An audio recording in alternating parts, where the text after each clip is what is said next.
Ka ndërruar jetë Slavko Aleksić, i njohur si vojvoda çetnik dhe simboli i terrorit gjatë rrethimit të Sarajevës.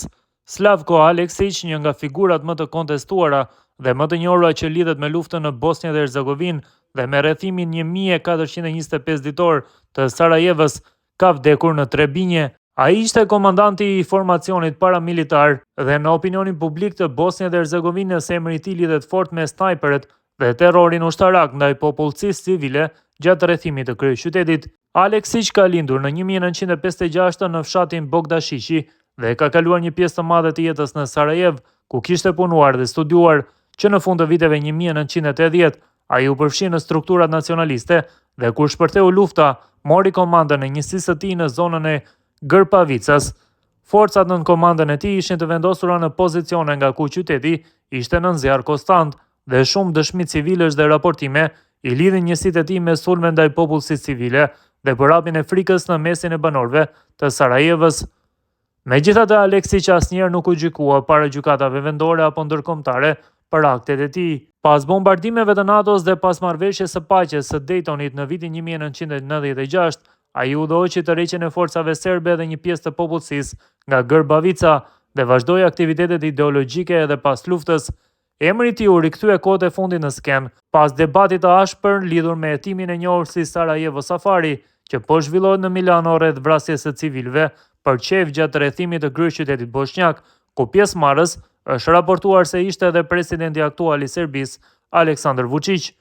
Rrethimi i Sarajevës, që zgjati nga 5 prilli i vitit 1992 deri me 29 shkurt 1996, konsiderohet si rrethimi më i gjatë i një kryeqyteti në historinë moderne dhe çoi në vdekjen e mijëra civilëve, përfshirë edhe fëmijë.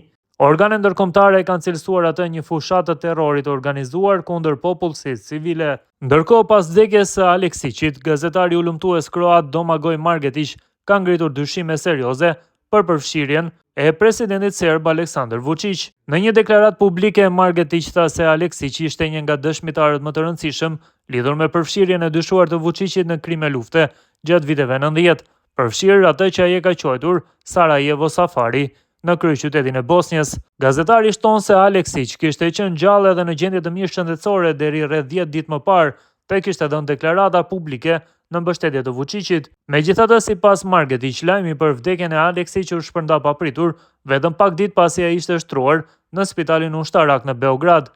Aleksandar Vučić, sipas zakonit të vjetër, po eliminon dëshmitarët. Tani sapo mora vesh se komandanti i tij në Sarajev ka vdekur magjikisht në një spital në Beograd, tha Margetić, duke shtuar se sipas tij po zhduken dëshmitarët e krimeve të Vučićit. Gazetari pretendon se pas ndërhyrjes së shërbimit sekret serb, Aleksić ishte transferuar për trajtim në Akademinë Mjekësore Ushtarake në Beograd, ku sipas tij ka ndërruar jetë në mënyrë të pashpjegueshme. Slavko Aleksić, udhëheqësi çetnik dhe komandant i formacionit paramilitar, detashamenti çetnik i Sarajevës së Re, vdiq në Trebinje në moshën 69 vjeçare, sipas raportimeve të mediave në Bosnjë Hercegovinë.